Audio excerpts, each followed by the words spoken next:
পাই যাবি পাই যাবি পাই যাবি ফটো পাই যাবি বল Dito.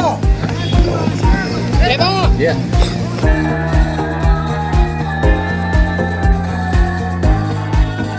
লোকে এটা কথা আমি কলিয়াবৰৰ ক্ষেত্ৰত আমি জানিছোঁ যে আমাৰ মিছাত যি হকী একাডেমি এই হকী একাডেমিৰ উদ্যোগত ইয়াত যথেষ্টখিনি প্ৰশিক্ষণ হৈ থাকে আৰু নিয়মীয়াকৈ এটা প্ৰশিক্ষণ হোৱাৰ কাৰণে বহু খেলুৱৈ ইয়াত আগবাঢ়ি আহিব পাৰিছে বা ওলাইছে ইয়াৰ উপৰিও অসম হকীৰ ক্ষেত্ৰত আমাৰ কলিয়াবৰত হকীৰ পৰা যথেষ্টখিনি তাতে সকলো খেলত যোগদান কৰিছে আৰু যথেষ্ট খেলুৱৈ ইয়াৰ পৰা ওলাইছে ৰাজ্যিক পৰ্যায়ত খেলিবলৈ সক্ষম হৈছে গতিকে ইয়াত এইখন ইণ্টাৰ ডিষ্ট্ৰিক্ট জুনিয়ৰ যিখন হৈছে এইখনৰ পৰা আমাৰ ইয়াৰ খেলুৱৈ সকলো উৎসাহিত হ'ব আৰু আমি কলিয়াবৰৰ ক্ষেত্ৰত বিশেষকৈ তেওঁলোকৰ এই খেলখনে আমাক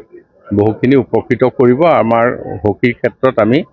অলপ আগুৱাব পাৰিম কলিয়াবৰত ইণ্টাৰনেশ্যনেল খেল অনুষ্ঠিত কৰাৰ কথা ওলাইছে তাৰ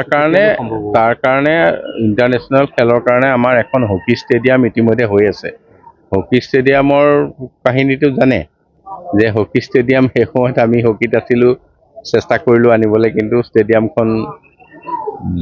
যি ঠাইত হ'ল সেই ঠাইটো আমাৰ নিয়ন্ত্ৰণৰ বাহিৰত আছিল তাৰপিছত সম্পূৰ্ণ হৈ নুঠিল তাত বহু মাজত কিবা কিবি কথা জড়িত হ'ল আৰু এতিয়া শেহতীয়াকৈ আমি গৈ চাইছোঁ সেইখন পুঁজি আগৰ যিটো পুঁজি আবণ্টন হৈছিল সেইটো পুঁজিৰ ওপৰত আশা কৰিব নোৱাৰি অন্যান্য পুঁজিৰে হয়তো আমি চেষ্টা কৰিম যে হকী ষ্টেডিয়ামখিনি চিভিল ৱৰ্কছবিলাক হৈছে কিন্তু চিভিল ৱৰ্কছবিলাক হ'লেও তাৰ যিখন হেৰি এষ্ট্ৰটাফ সেইখনেই মূল সেইখন যথেষ্ট খৰচী সেইখন তাত লগোৱাটো খৰচী আৰু মেইনটেইন কৰি ৰখাটো যথেষ্ট খৰচী সেইকাৰণে সেই কথাটো বাকী আছে এনেই চিভিল কনষ্ট্ৰাকশ্যন যিটো লাগে সেইখিনি প্ৰায় হৈছে অসম হকীৰ উপদেষ্টা হিচাপে আছে গতিকে আপোনাৰ সময়তে সেই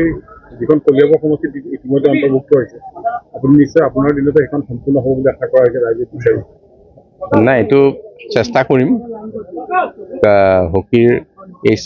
এষ্ট্ৰটাফখন বহুৱাটোৱে মূল কথা আৰু এষ্ট্ৰটাফখন আমি যথেষ্ট কষ্টলি গতিকে সেইখিনি আনিব পাৰিলে বা লগাব পাৰিলে আমাৰ সম্পূৰ্ণ হ'ব কলিয়াবৰ বিধানসভা সমষ্টিৰ অন্তৰ্গত এই নিশা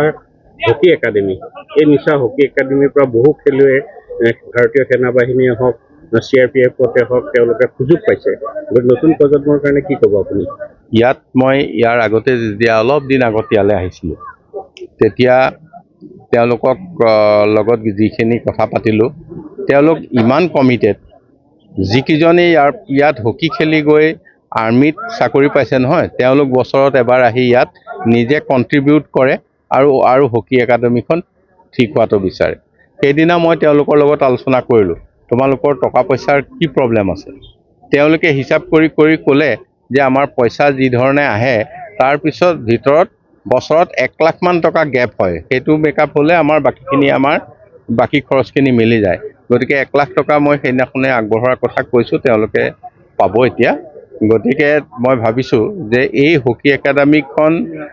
একমাত্ৰ আমাৰ যি ইয়াত পংকজকে ধৰি 2-4জন আছে বা যিকেইজনে ইয়াত চাকৰি পাই গ'ল তেওঁলোক দূৰত থাকিও ইয়াত যথেষ্টখিনি সহায় কৰি আছে আৰু তাৰ পৰাই আমি উপকৃত হৈছোঁ যিজন আজি ইয়াত মুখ্য অতিথি আছে তেখেতে যেতিয়াই অসম হকীৰ দায়িত্ব লৈছিলে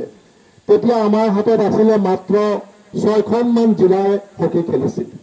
আৰু তেখেতৰ নেতৃত্বত আমি অসম হকীয়ে সুদীৰ্ঘ কাল সমগ্ৰ অসমৰ যিকোনো জিলাতে গৈ যাতে প্ৰচাৰ আৰু প্ৰসাৰ হয় আৰু সেই সময়ৰ প্ৰাক্তন প্ৰায়ত হকী ইণ্ডিয়াৰ সভাপতি KPS গিল ডাঙৰীয়াই এটাই কৈছিলে যে প্ৰথমে হকীক প্ৰচাৰ আৰু প্ৰসাৰ আৰম্ভ কৰিব লাগে তাৰপিছত ভাল ভাল খেলুৱৈ ইয়াত সৃষ্টি হ'ব সেই আদৰ্শ মাননীয় আজিৰ অনুষ্ঠানৰ মুখ্য অতিথি শ্ৰী কেশৱ মহন্ত ডাঙৰীয়াৰ প্ৰচেষ্টাত আমি আজি এই পজিশ্যন পাবলৈ সক্ষম হৈছোঁ। তাৰ বাবে মই তেখেতক ধন্যবাদ জনাইছোঁ।